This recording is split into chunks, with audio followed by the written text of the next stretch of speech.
Folks, here we go. We'll pick one of these pieces at random. All right, let's go with this skillet lid right here. All right. This is obviously, of course, this is a Griswold button logo skillet.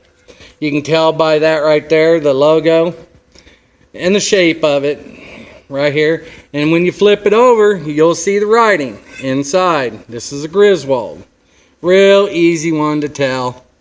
But what you might not know though, is this one is black cast iron, which makes it a little bit more rare because for two reasons. It's a odd size, it's a 7, which they didn't make a whole lot of, but they did make them. And it's, like I said, black cast iron. Most of these were made in chrome plated. So that's an easy one to identify. You know, and you come down here and let's just grab something else. Flip it over. Oh, it's kind of hard to tell, but you can easily see it's a Griswold. You know, nice, decent skillet. I don't see any flaws. It's a number 7, large logo. So it would go very nicely with that button logo skillet lid right there. Let's see. Maybe I just made a discovery in my own garage. Well, look at that. I did. Fits it perfect. Yep, that is a pretty marriage right there. That's a good one. Okay, then we come over here, just flipping over. All right, now here's one a lot of people might not recognize. Okay, you're looking at it and you're like, whoa, what is that? You don't know. Got no name on it. Well, let's get a closer look here. Oh, there. It says 755B on it and an 8.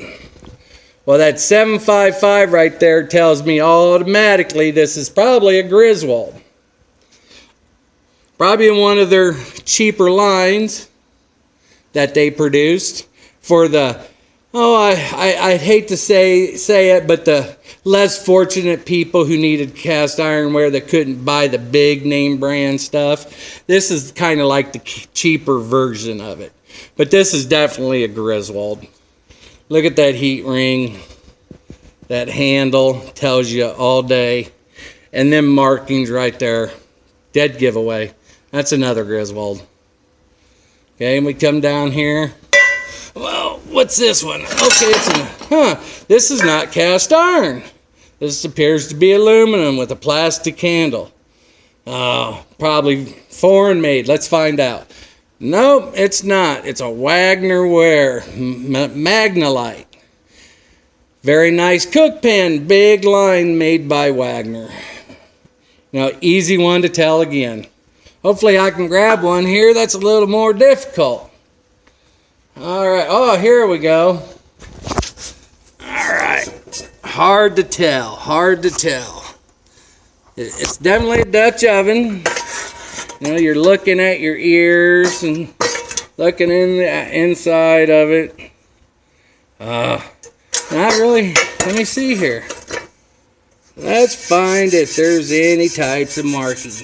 It's always good. Ah, look at that. A little spin on my fingers, and right there we go. 5-quart made in the USA. Well, let me see here. I would believe that is an unmarked Wagner right there. Yep, I do believe it is. Because it ain't set up like a BSR would be. Okay, then we come over here. Okay, you see a little thing like that. And, you know, and you see the markings here. You know, it says Griswold right on it. So these are easy to tell.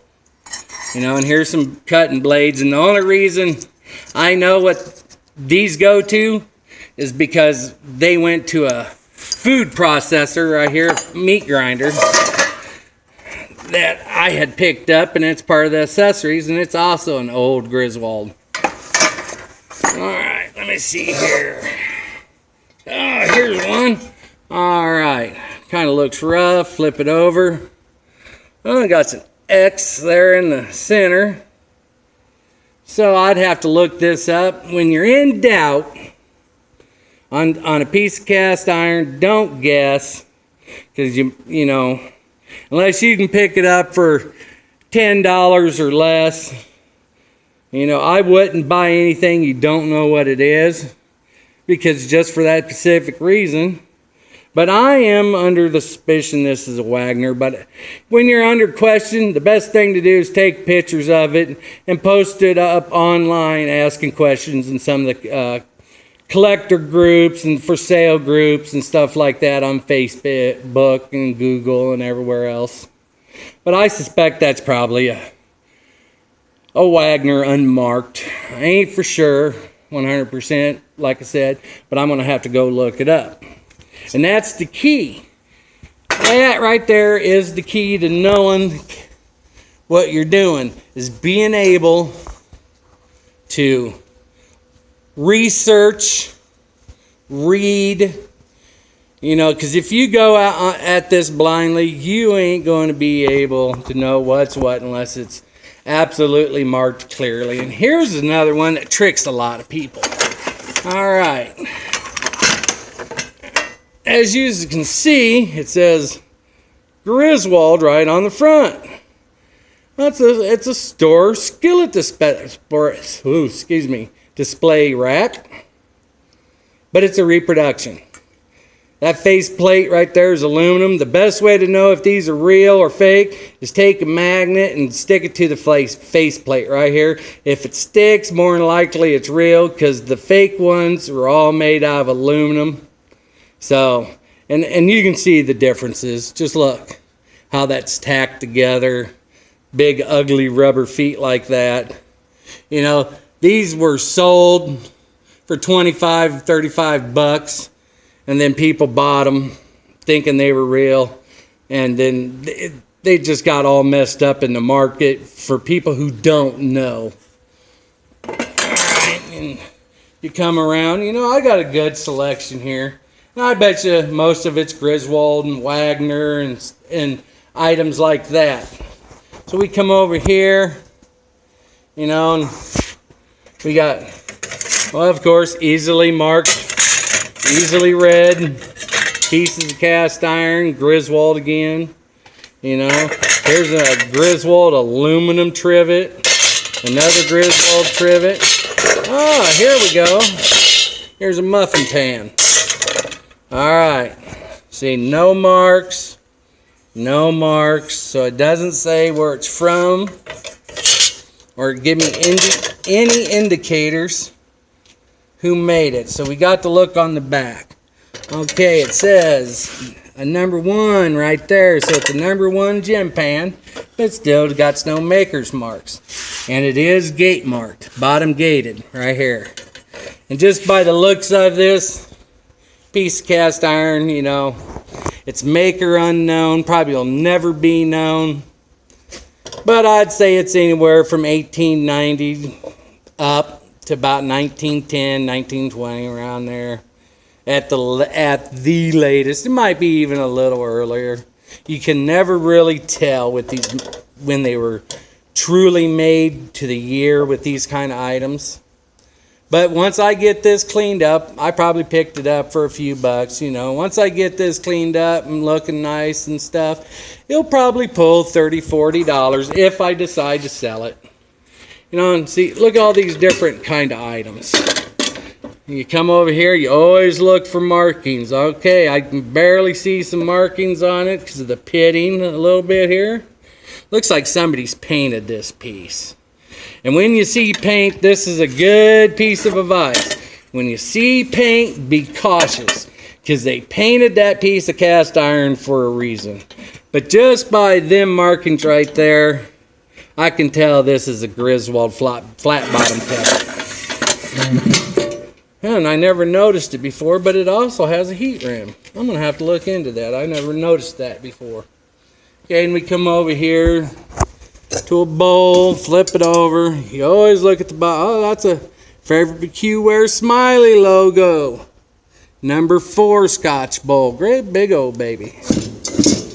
You know, and just keep on coming around, looking at stuff. See, another favorite cookware, easily being able to see it. You know, and when you're searching for cast iron, always look for cracks. Because I'm going to show you right now a mistake I made because I was excited.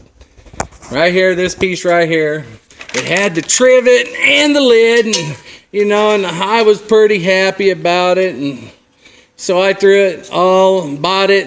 I think I paid $40-50 for the whole caboodle. I threw it in the lye tank, went to get it out, started washing it, and what did I find? I don't know if you can see it real good right here. Let me zoom in. But look at that. A crack. A horrid crack. The worst thing a collector could see, because right there the value is destroyed and it's now probably unsafe. You know, I think it's scrap, but some people buy them, weld them. You know, it might be good for a camp, a cheap camp Dutch oven, one you can beat around, don't care about. You know, but that's a lesson learned by me. And you know, it cost me some money. And if you're like me, you hate losing money for whatever reason. You know, right here. Oh, this is a pretty one. This is an old one. It's a slant Griswold Dutch oven cover. You see how it's round? A lot of people make mistakes and see these covers, and some will have ears on them and some won't. The ones with ears are skillet covers, like that number 7 button logo I showed you. This one's perfectly round, so that tells me right there it's some kind of Dutch oven, kettle, or some kind of lid, right, automatically. You know, and it got a unique handle, sticks out pretty nice. Flip it over, like I said, it's a slant Erie. You know, slant Eries, by the book they say 1906 to 1912, but with further research, it seems that they were produced a little later than they really were first thought. You know, not a whole lot later. And here we go again, unmarked. It has a P on it. You know, it has looks like a 3, bottom gated. No writing on either end.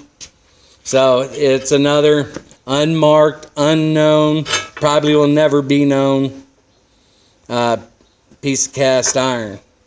You know, here's one of my other pieces that I kind of like. You know, I should take it out of the garage because the box that it came with is deteriorating pretty bad. You know, right here, you know, it's a found in box Griswold cornstick pan, or no, that's the Wagner. My Griswold's around here somewhere, but I have the Griswold pan that this came in somewhere out here. But this, oh, look at that, another piece. And then you flip it over. Here's a Wagner, made in USA. All right, decent pan. Here's one that might be unmarked again. Let's find out. You come to the back of it. I'm not seeing any type of marks anywhere, but I'm under the suspicion that once I get this cleaned, it'll probably show up as a Wagner, something like that. Around there, you know, clean. It's worth a little bit. Now here's one. It's a high, very nice quality casting. You know, and it's not bottom gated. And I don't know exactly when it was made, but I can tell it's not Asian because it don't say made in Taiwan or anywhere. But it's a pretty decent, nice looking pan. You know, it really is.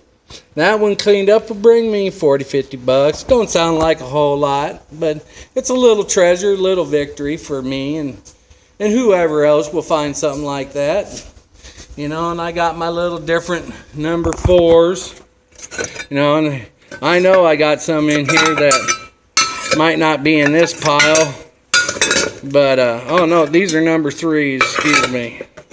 All these are different kinds of Griswold and Wagner number 3s. But I got like, here's a little Wagner. I got some in here. They might be in the lye tank. I'm pretty sure they are in the lye tank cleaner right now. You know, here's some grinders. Flues made by Griswold. You know, they made all sorts of stuff. Here's a toy right here. Here's a toy. All right, now you flip that over, you can see it's a legit Wagner. It says Wagner Ware right on it. You know, it ain't a reproduction Wagner toy teapot, but I do have one of them that I bought just to keep on hand as a lesson.